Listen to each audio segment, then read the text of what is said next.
Hi there, it's Wendy from Ask the Landlady. I'm here with all the tips and tricks to help you make a profit in real estate rentals. I do have a book out, Lessons from the Landlady. I would love for you to check it out on Amazon or buy it directly from my website, askthelandlady.com, where I have a lot of other great resources for those of you who are going on this real estate journey of renting out apartments and houses and storage units and everything else. Anyway, today's question is, how should landlords and landladies deal with clogged pipes? So in a previous episode, so hit subscribe so you can see that one, I addressed common plumbing issues, but clogged pipes is one that seems to drive the landlord nuts, and so I decided it deserved its own question, its own category, and it drives us nuts because we know a lot of the times these could be easily avoided.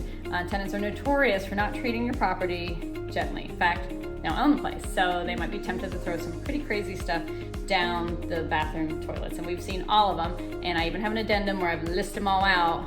Well, I'll get to that later, but some of the things we've seen are wet wipes, tampons, diapers, food, toys, kitty litter, all sorts of crazy stuff. They're throwing down those toilets just simply because they think, oh, it just all goes. A lot of times people haven't lived in a house before.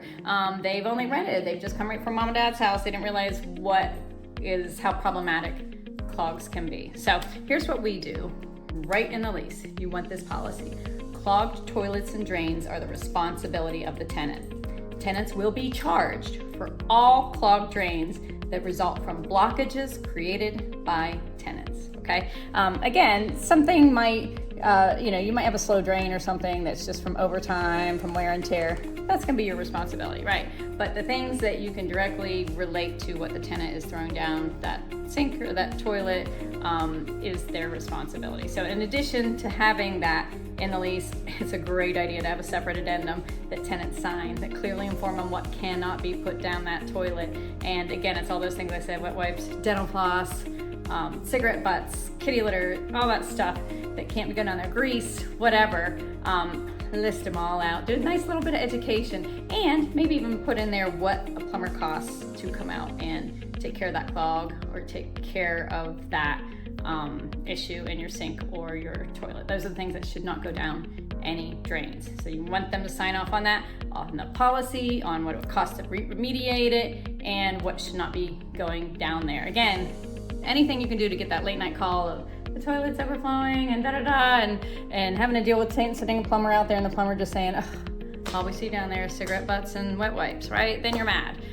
So you want to be proactive, and educating the tenant is always a great idea. So if you do get into a situation where you do need a drain snaked out because of a blockage, it wasn't able to be handled with just a plunger or something else, and make sure you talk with that maintenance person or plumber that you send there.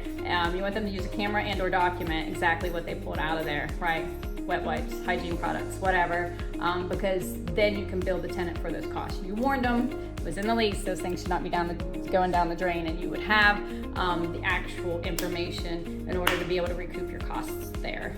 So that's definitely my recommendation. It's definitely more difficult when you have a multi-unit complex. We had one recently where that's all they're pulling out of the wet wipes, but there's all these drains tied together, right? And you're like, oh, you don't know who it is. That's when you send out a mass mailing to everybody and you educate everybody about that issue, and you do your best. And if you can narrow it down to somebody, and then you can do the charging, and you can talk to all the tenants about treating the drains better. And then, when it's renewal time, you might say, we had a lot of plumbing bills because somebody's throwing stuff down there, and that's why across the board these costs are having to go up. So that's some other ways that you can try to get people to cooperate and try to treat your property in a better situation. So thanks again. It's difficult to be a landlady and landlord, and the last thing we need to deal with is clogged pipes. So shoot me a message down there. Have you had to deal with them? How do you do it? Do you have a great clause that you want to share, or some way that you've handled this issue? Let us know so that we can all learn from each other, because we're all in this together. Thanks. Have a great day.